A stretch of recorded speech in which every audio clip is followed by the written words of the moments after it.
ಅಸ್ಸಲಾಮು ಅಲೈಕುಮ್ ವರಹಮತುಲ್ಲಾಹಿ ತಆಲಾ ವಬರಕಾತುಹು. ಇಂದಿನ ಪಾಠ ಝಕಾತು ತಿಜಾರತಿ, ವ್ಯಾಪಾರದ ಝಕಾತ್. ಮಾಲು ತಿಜಾರತಿ, ವ್ಯಾಪಾರದ ಸ್ವತ್ತು. ಇದಾ ಬಲಗನ್ ನಿಸ್ವಾಬ, ಅದು ನಿಸ್ವಾಬನ್ನು ತಲುಪಿದರೆ, ಅಂದರೆ ಝಕಾತ್ ಕೊಡಬೇಕಾದಂತಹ ಮೊತ್ತವನ್ನು ತಲುಪಿದರೆ. ಯಾವಾಗ ತಲುಪಬೇಕು? ಆಖಿರಲ್ ಹೌಲಿ, ವರ್ಷದ ಕೊನೆಯಲ್ಲಿ. ವರ್ಷದ ಕೊನೆಯಲ್ಲಿ ಅಂದರೆ ಈತ ಬಿಸ್ನೆಸ್ ಸ್ಟಾರ್ಟ್ ಮಾಡಿ, ವ್ಯಾಪಾರ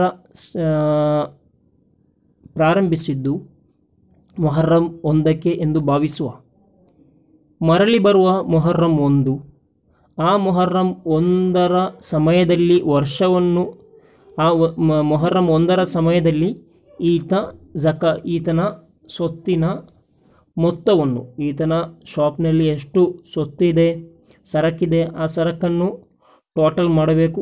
ಟೋಟಲ್ ಮಾಡಿದಾಗ 200 ದಿರ್ಹಮ್ ಅಂದರೆ 595 ಗ್ರಾಮ್ ಬೆಳ್ಳಿಯ ಹಣದ ಲೆಕ್ಕದಷ್ಟು ಬಂದರೆ ಆತ ಝಕಾತ್ ಕೊಡಬೇಕು.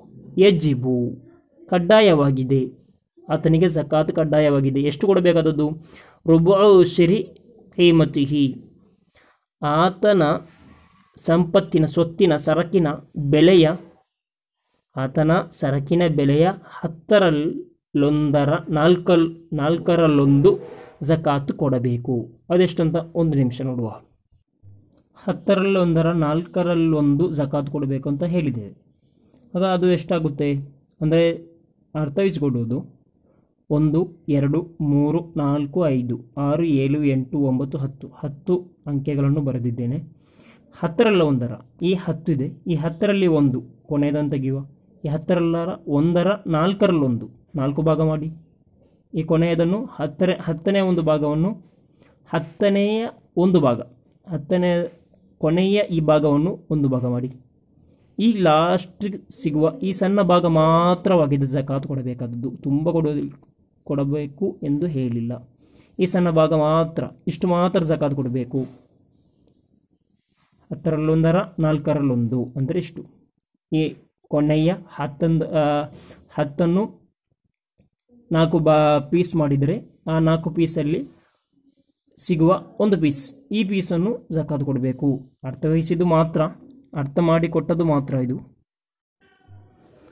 ಇನ್ನು ಇನ್ ಮಲಕಹು ಬಿದೂನಿ ನಿಸ್ವಾಬಿನ್, ಅವನು ವ್ಯಾಪಾರ ಪ್ರಾರಂಭಿಸುವಾಗ ನಿಸ್ವಾಬ್ ಇರಲಿಲ್ಲ ಎಂದಾದರೂ ಸರಿ, ಅಂದರೆ ವ್ಯಾಪಾರ ಪ್ರಾರಂಭಿಸಿದ್ದು 5,000 ರೂಪಾಯಿಯ ಸರಕಿನೊಂದಿಗೆ, ಆದರೆ ವರ್ಷದ ಕೊನೆಗಾಗುವಾಗ ನಿಸ್ವಾಬು ತಲುಪಿತು. ಹಾಗೆ ತಲುಪಿದರೆ ಸಾಕು, ಝಕಾತ್ ಕೊಡೋ ಕಡ್ಡಾಯ ಆಗುತ್ತೆ. ವಯುಲಮ್ಮುರ್ ರಿಬುಹುಲ್ ಹಾಸಿಲು ಅಸ್ನಾ ಅಲ್ ಹೌಲಿ ಲಲ್ ಅಸ್ಲಿ, ವರ್ಷದ ಮಧ್ಯದಲ್ಲಿ ಲಭಿಸಿದ ಲಾಭವನ್ನು ವರ್ಷ ಕೊನೆಗಾಗುವಾಗ ಲಭಿಸಿದ ಮೊತ್ತದ ಮೇಲೆ ಸೇರಿಸಬೇಕು.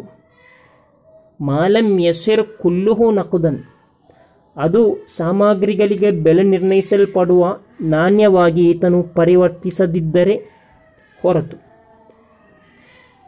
ಹಾಗೆ ಪರಿವರ್ತಿಸಿದರೆ, ಈತ ನಾಣ್ಯವಾಗಿ ಪರಿವರ್ತಿಸಿದ ಎಂದಾದರೆ, ಅಂದರೆ ಉದಾಹರಣೆಗೆ ಬೆಳ್ಳಿಯಾಗಿ ಫತುಲ್ ಮುಯಿನ್ನಲ್ಲಿ ಹೇಳಿದ್ದು ಕಾಣಬಹುದು, ಬಂಗಾರವಾಗಿಯೋ ಬೆಳ್ಳಿಯಾಗಿಯೋ ಆತ ಪರಿವರ್ತಿಸಿದ ಎಂದಾದರೆ,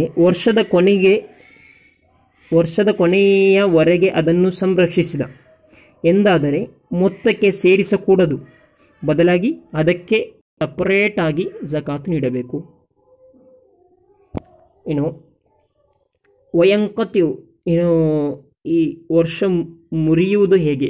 2 ಕಾರಣಗಳಿದೆ. ವಯಂಕತಿಯು ಹೌಲುಹು ಬಿನಿಯತಿಲ್ ಕಿನ್ನಿಯತಿ, ಕಿನ್ನಿಯತ್ ಅಥವಾ ಕುನ್ಯತ್, ಇದರ ನಿಯತ್ತಿನೊಂದಿಗೆ ವರ್ಷ ಮುರಿಯುತ್ತದೆ. ಕಿನ್ನಿಯತ್ ಎಂದರೇನು?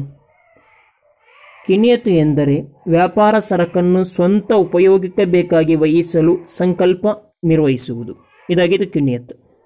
ಹೀಗೆ ಮಾಡುವುದರೊಂದಿಗೆ ವರ್ಷ ಮುರಿಯುತ್ತದೆ. 1. ಒಬ್ಬಿ ಜವಾಲಿ ಮಿಲ್ಕಿನ್ ಅಸ್ನಾ ಅಲ್ ಹೌಲಿ, ವರ್ಷದ ಮಧ್ಯದಲ್ಲಿ